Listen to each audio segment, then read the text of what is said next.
Grant Cardone is the best-selling author of the 10X Rule, and Forbes called him the #1 marketer to watch. He went from being a kid labeled with ADD, almost dying of a drug overdose, to becoming a real estate mogul with a portfolio of $1.5 billion. Need motivation? Watch a top 10 with Believe Nation. Top 10, I got a top 10. Got my motivation high for my top 10. Gotta learn from the wise women and men. All my life, like na na na na. For my top 10, top 10, top 10, na na na na. This one's for my top 10. Hey, it's Evan Carmichael, and I make these videos because you are probably the most ambitious person in your circle, but you know you're capable of more. And you get that push by surrounding yourself with the best. So today, let's learn from one of the best, Grant Cardone, and my take on his top 10 rules of success. Enjoy. Okay, let's kick it off with rule number 1. Keep pushing. I was insecure before the event, thinking the night before, you know, there's no way all these people aren't going to show up. This place is going to be half empty. Oh, Biggest fear I have. that's gotta be, if you're walking on a stage and seeing crickets. Oh, nobody's in the room. Or you start and everybody starts leaving. Oh, you see them open, walking out. People start walking out. Like, this is two biggest fears I have.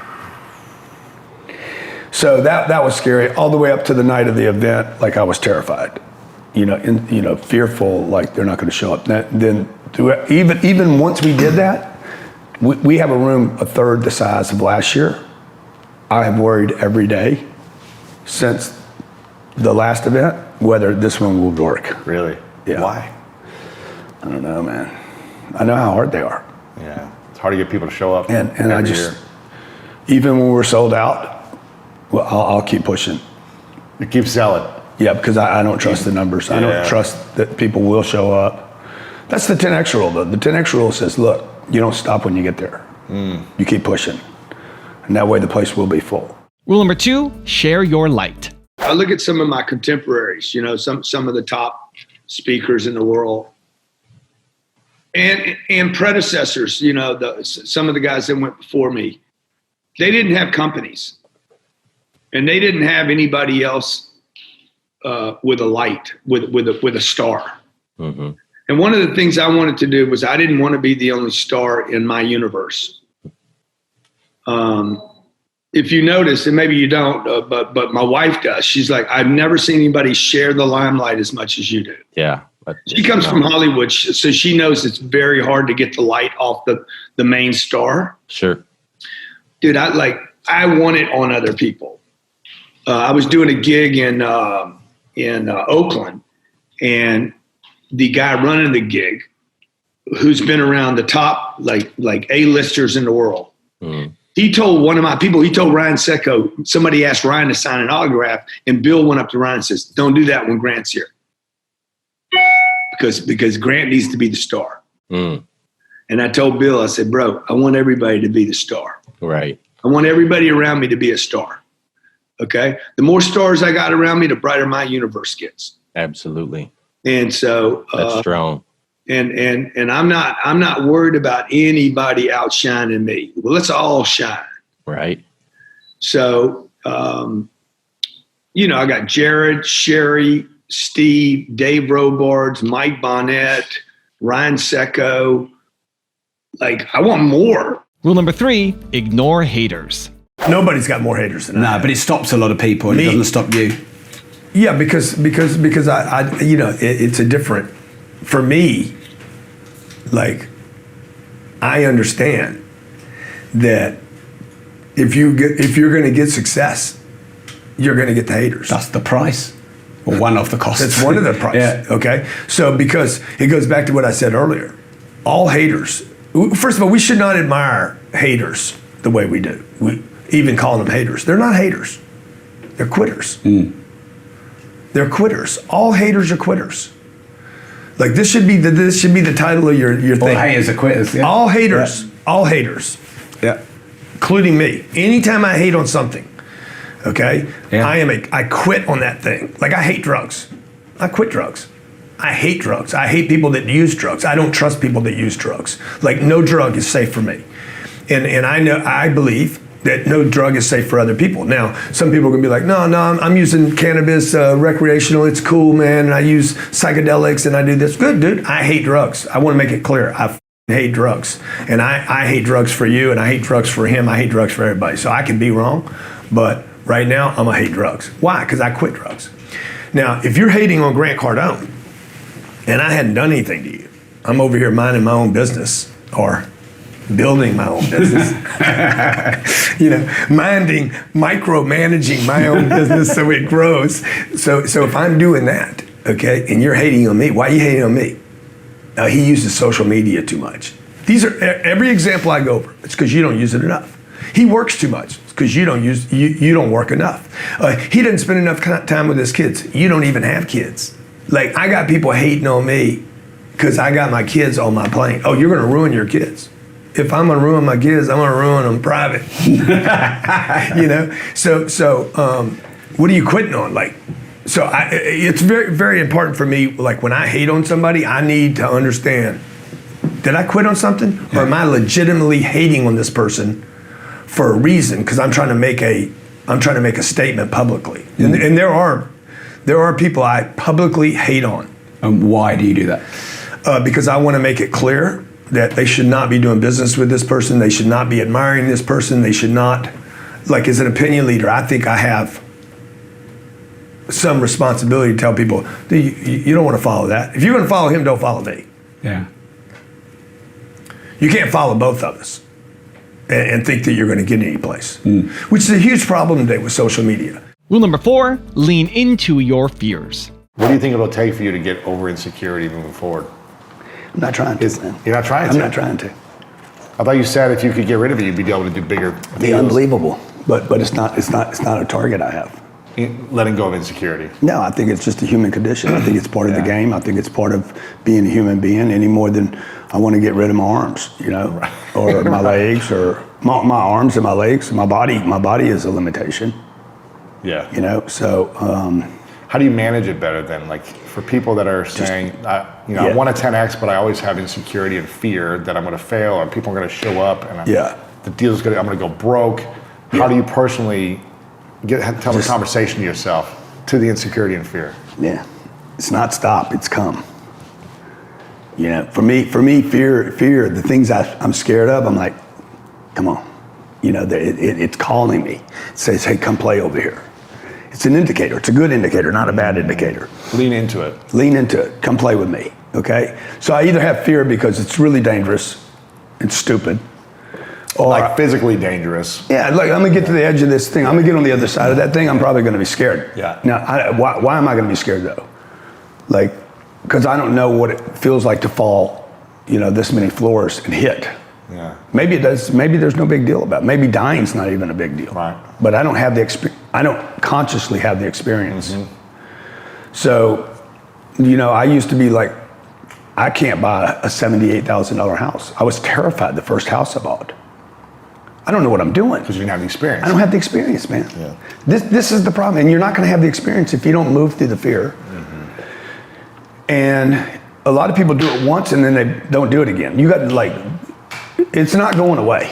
Yeah. It's just you're going to get used to the ski boots. Mm-hmm. The first time you put them on, man, they're freaking banging your shins. Hurt. Like, I can't, man. But you just wear into them. Hey, man. Everett, how you doing, buddy? Good. How are you? You got a book coming out, don't you? You just came out. Where can people get it?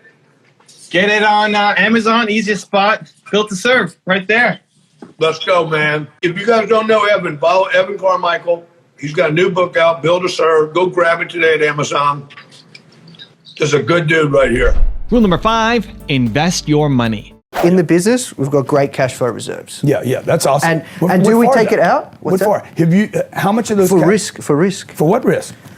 How long have you been in business? 6 years. 6 years, dude. In 6 years. Just look back over the last 6 years, because I did the same thing. I had all this money sitting there for the thing that was going to happen. Okay, if you believe in the law of attraction, you're planning for the thing, and it will happen. Like you're planning for it. It's going to happen, right? Oh man, we're pushing hard on growth too. Yeah, Like, yeah. you know, We're like- good. But like at we some just point, have you know office you in can New only York, spend so like- much. You're like, Yeah. okay, I can't spend any more here. Oh, we could spend more. You could? Yeah. Well, then there's your answer. Spend it, dude. Don't sit on it. You have no reason to have a reserve. Why don't we spend those reserves? Because Yeah, you're why? a little bit of doubt. Little bit of doubt is going to pay off. See, you start believing in the money more than the right. You start believing in the money more than the possibility. I hate risk, man. Huh? I hate risk. I hate risk too. That's why I buy the kind of real estate I buy. Like every day, the first sheet of paper I get every day is how much cash I have. The reason I'm looking at that is not bragging rights. It's because I want to get rid of it. It's like trash. I want to get rid of this money. I want to get that money to buy something that has babies, right? So every day I'm looking, I got to get rid of this cash. I have this much cash. I want to push it. Money's being devalued worldwide right now. Rule number 6, move the bar. The way I lead is I go do stuff. First I do. And when I talk about doing stuff, I'm talking about I move the bar. The only thing I look at every day is, did I move the graph up? I'm just I love that the symbol of Hercules. I think it was Hercules holding the world. Yep. And I imagine if it was a live character, he'd be pushing it up more all the time. That's what when I see a graph, we graph everything. Right. I look at grass and I'm like, I want to go be Hercules. I want to lift it. And that's all my people see me doing every day. Sure. I'm not an organizer. I'm not a planner. I'm not the meeting guy. I'm Hercules. Constantly moving that bar. Moving the bar. I'm the one making the points. Right. And so I'm like, look, Steve, I'm going to make 40 points today. Put 20 on the board, dog. I don't need you to do, because you can't, Steve. You can't make 40. Okay. Right. So me and Ryan, I'm like, Ryan, I'm gonna raise $2 million today. I bet you can't even do half of what I do. And what happens is, they see my energy is toward activities that get results, not ideas or concepts. Rule number 7, choose who you listen to. People will listen to 3 or 4 or 5 influencers, 4 of which don't make any money. Like they're more interested in likes and comments than they are a bank account. I'm not interested in the influence. Like I've never considered myself an influencer. I've considered myself a businessman. So I want to make money. I want my companies to make money. I want the department to make money. I want the division to make money. To the degree that the company, the division, the household is profitable, the country's profitable, it means we're doing good things. And so when John comes and listens to me, and then listens to another guy says, oh, you need to save your money. And I'm like, you need to use every penny you have to grow your brand. If you got to go into debt to grow your brand, do that. If you got to borrow money to get connections, do that. And this other guy's saying, don't borrow money. Well, the guy's going to do nothing. Little Dave's going to he won't do anything because there's a conflict in his mind. Grant said do it. Dave said don't. Yeah. I won't do anything. So what, the problem of maybe too much information, access too much? Too much information that's conflicting, so Yeah. he would be better off. So I got to make it clear, Dave's wrong to my public. Dave's wrong, but maybe Dave's right for you. But Dave's wrong for me because I want to expand. Dave's right for you because you want to stay small. Oh, by the way, staying small never works. Rule number 8, don't get stuck in mechanics. There is value in having a partner in your relationships that is not stuck in mechanics, because the mechanics stop people from the dream. Yeah. At the new year, I want to do this, I want to do that, the resolution stuff. The big mistake that I make in my goal setting is the moment I set a goal, I want to move to how to do it. And when I do that, when I move to the how to, it stops me. Really? Yeah, immediately, because I don't have the money to do it. I don't have the time to do it. I don't live there. I'm too old. I'm too young. I don't have the connections. I don't know how to write a movie, make a movie, get a TV, whatever, right? I want a Netflix deal, okay? I don't know anybody at Netflix. Right. So you move into the mechanics, and the moment you move into the mechanics, you shatter the dream. Rule number 9, reinforce certainty. People are so uncertain about their decisions. You don't want to give them any evidence to be uncertain. Yeah. The presenter's job is to reinforce certainty over and over again. You're doing the right thing. People have made so many mistakes in their decisions that they basically become people that make no decision, which is a decision, by the way. Right. No decision is a decision. Yeah. Choosing not to act. That's and people don't choose to act because they've lost certainty because of previous decisions. And rule number 10, the last one before a very special bonus clip, is be hard. You guys got to get hard. You need to get hard, okay? It doesn't mean you need to be mean. I was telling this guy this morning, he's running a company, he's got 14 people. He's like, man, you know, he's like, every time I come here, I see the way your people look at you. I see the way your people respect you. How do you do that? I said, dude, I'm hard. People don't respect soft. In fact, they resent softness. They resent being in soft environments. They start showing up late. They leave early. The softer the environment gets, the less dangerous the environment is, the softer the environment is, and the less happy they are. I'm telling you, when people get hard, people get happy. People are happier in dangerous environments than they are in soft environments. Now I've got a special bonus clip from Grant on how to go bigger that I think you're going to enjoy. But before that, it's time for the question of the day. I want to know, what is the fear that you need to lean into? Let me know. Put it down in the comments below. And if you made it this far in the video and you're still here watching, Believe Nation, we don't just watch videos, we do something. If that's you, if you promise, you commit to taking action immediately after watching this video, give me a hashtag Believe down in the comments and tell me where you're from so I can celebrate you. This is what separates the wealthy from everybody. Yeah. The wealthy are like, hey, we want to get bigger. And the middle class is like, I just want to be happy. Like, what are you going for here? I just want to be happy. Listen to the self-talk here. I want to be happy. I want to make sure we got a nice place for the kids to grow up. I want to make sure they have bicycles and we take one trip a year and me and Hunky Dory, we love each other and everything's going to be good and we take care of our family and our parents and everything's about us. This is how I grew up. Everything was about 5 people under one roof. There was no other world.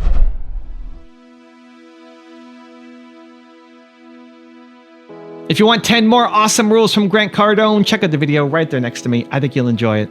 Continue to believe, and I'll see you there. They didn't appreciate their people. They didn't want to invest money in their people. The fact that I made any money doing what I did with car dealers is actually phenomenal.